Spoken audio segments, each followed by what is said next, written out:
Oke, assalamualaikum, balik lagi ya di channel Cak Tri. Oke, di video kali ini saya akan coba eksperimen baru ya. Sebenarnya nggak baru sih, saya udah pernah ngelakuin ini, cuman dengan merek yang berbeda. Jadi ini adalah external black box modul ya, dari merek CHE-MCU. Susah banget nih apa namanya merek ngomongnya. Tapi yang jelas ini salah satu open lagger. Jadi open lagger ya, bukan open lock.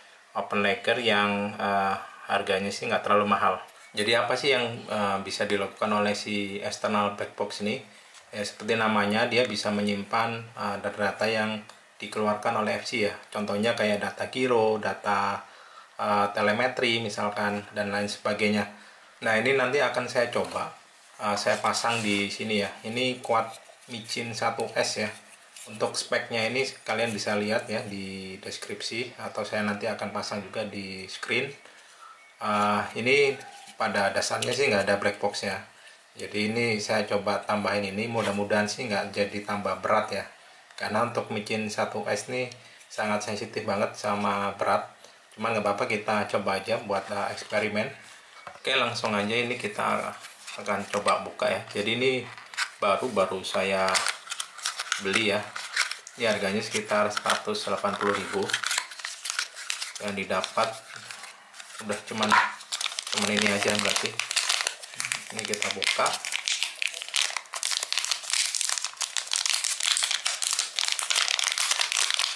Dapatnya kabel sama modulnya itu sendiri nih. Nah, modulnya kayak gini. Nah, yang perlu kalian perhatikan untuk si external black box ini, kalian butuh 3 kabel ya. Nah, di sini aku tunjukin. Nah, yang kalian konekkan itu adalah TX 5 volt sama yang ground.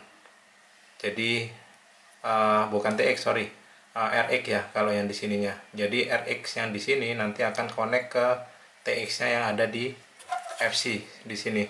Jadi kalian mesti punya satu slot UART atau TX yang kosong nih. Jangan pakai soft serial ya, karena untuk data-data kayak gini butuh kecepatan yang lumayan tinggi ya. Kalau pakai soft serial saya pernah coba itu nggak berhasil, ngaco datanya. Jadi usahakan pakai yang slot UART beneran. Biasanya di tiap FC ini ada sekitar 1-2 UART untuk yang kelas-kelas micin ya, 1S atau 2S. Biasanya ada 2, kalian bisa gunakan salah satunya. Kalau punya satu doang gimana? Ya itu pilihan ya. Jadi yang satu UART itu buat external receiver, atau buat kayak gini nih black box. Jadi syaratnya adalah kalian mesti punya slot satu UART yang kosong ya. Oke, nah kalau dibandingkan dengan open lagger yang udah ada ya, contohnya ini saya ada nih. Jadi ini mereknya beda nih, ini merek Ronin ya kalau nggak salah. Dan ini lumayan mahal kalau yang ini. Ini harganya itu sekitar mungkin 2 kali lipatnya si CHE-MCU ya. Bentuknya sih ya mirip lah. Cuman bedanya di ininya, slot micro SD-nya. Kalau yang CHE-MCU ini slotnya model di push ya, kayak slot micro SD biasa. Coba ya kita kebalik. Nah kayak gini. Nah di push kayak gini.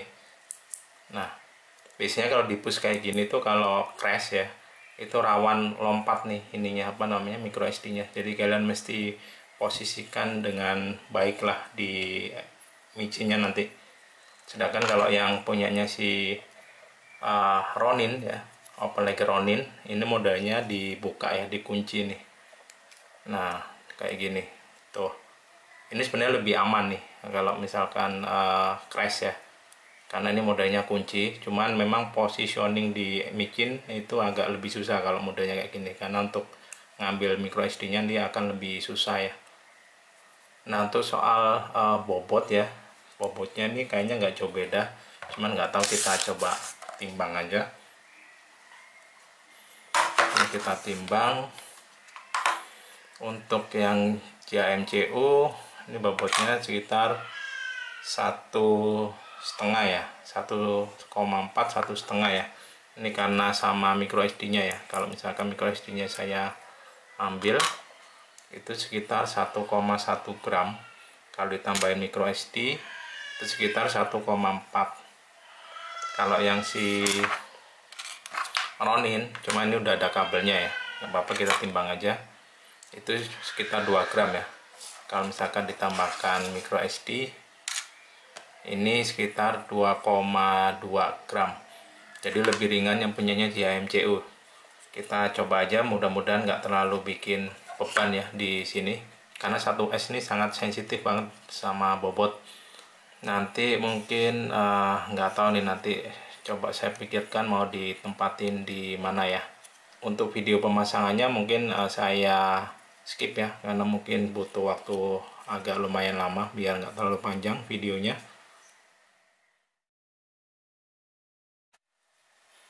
Oke teman-teman, ini adalah hasilnya ya, yang udah dipasang.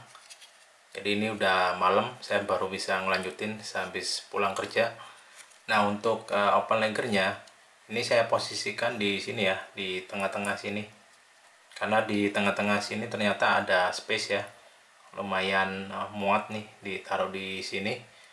Ditaruh di tengah juga, untuk center of gravity-nya juga dapat ya, jadi nggak terlalu jomplang. Ntar kalau misalkan dipasang di belakang atau di depan, nanti takutnya ini nggak imbang nanti, karena ini 1S itu sangat pengaruh banget kalau misalkan kuatnya ini nggak imbang. Nah jadi seperti ini ya, jadi ini saya lem aja ya di sini pakai lem tembak. Nah di sini bisa diakses nih untuk micro SD nya nih. Nah ini bisa dikeluarin gampang, kalau mau masukin juga gampang ya, tinggal masukin aja di sini kemudian ditekan.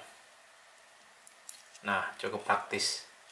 Dan yang perlu diperhatikan ya, untuk SD cardnya usahakan pakai kelas 10 ya, pokoknya usahakan pakai SD card yang speednya itu lumayan, paling enggak itu di kelas 10 ya. Ini nggak tahu kelas berapa, cuman ini kayaknya lumayan karena saya punya ini aja, jadi saya pakai aja ini. Satunya lagi micro SD nya yang bagusan itu dipakai buat ngerekam si DVR nya Runcam Split 3 LED ini. Jadi yang penting wiringnya itu cuma 3 ya yang dipakai, 5 volt, ground, sama TX ya. Oke, untuk selanjutnya akan saya tunjukkan cara settingnya di Betaflight itu seperti apa. Kita langsung menuju aja ke PC ya, let's go. Oke, untuk melakukan konfigurasi OpenLegger kita perlu masuk ke Betaflight ya. Kita perlu PC, tapi kalau kalian misalkan punya Android ya, kalau nggak salah ada Betaflight di Android, itu bisa kalian pakai juga.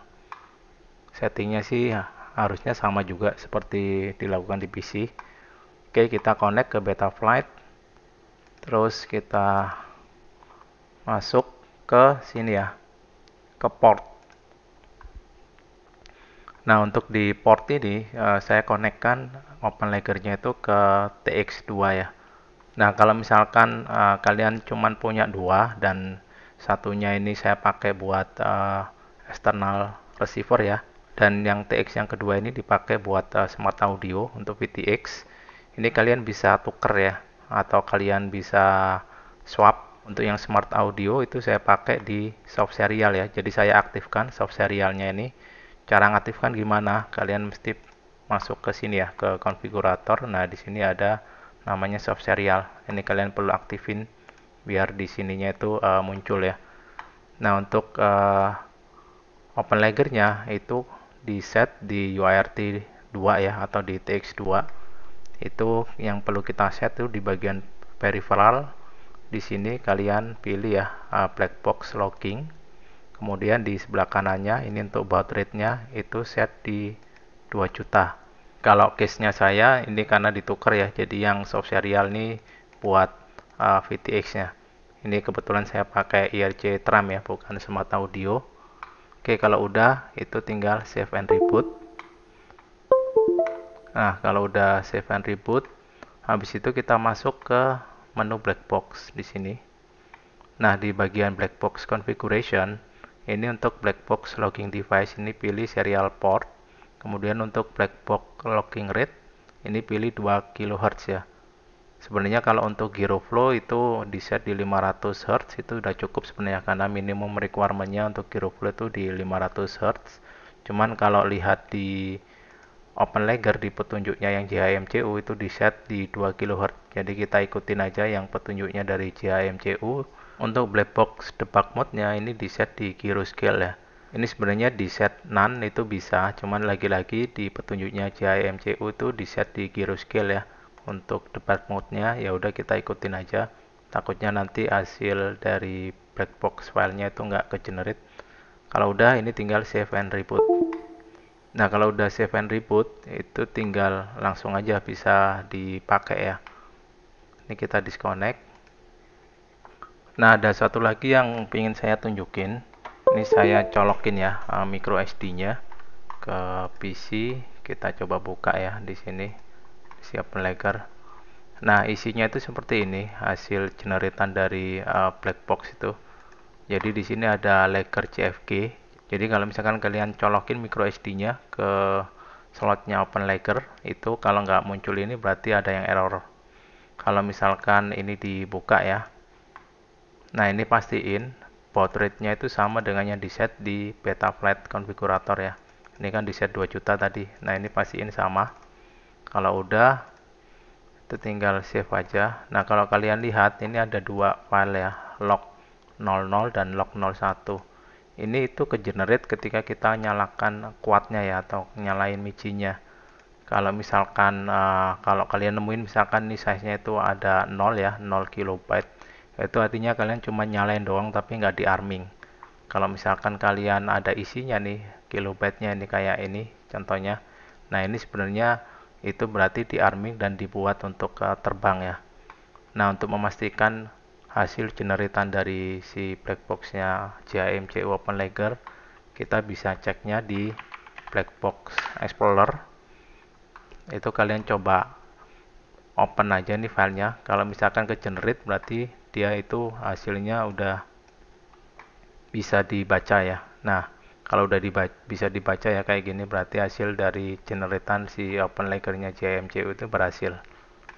Oke, paling itu aja yang perlu saya share. Settingannya sih sebenarnya cukup simpel ya. Tinggal kita coba pakai file ini ke GyroFlow. Untuk yang GyroFlow, walaupun ini filenya akhirannya ekstensinya .txt, itu nggak masalah. Kalian tetap masih bisa pakai ya. Nggak harus di-convert ke CSV. Ini langsung pakai aja itu bisa. Nggak usah khawatir. Oke, paling itu aja yang bisa saya share. Kalau misalkan ada yang kurang, ada yang kelewat, tolong komen aja ya di bawah. Selanjutnya kalian tinggal bisa pakai file black box ini ke GyroFlow. Kalau misalkan dipakai buat GyroFlow, tujuan utamanya untuk black box ya sebenarnya bukan dipakai buat GyroFlow ya, tapi sebenarnya dibuat untuk tuning kuat ya. Cuman karena sekarang yang lagi ngetrend tuh GyroFlow buat penstabil footage ya, jadinya banyak yang berbondong-bondong nyobain FC yang ada fitur black box-nya. Oke, paling segitu dulu dari saya. Semoga videonya bermanfaat. Sampai ketemu lagi di video saya selanjutnya. Thank you dan bye-bye.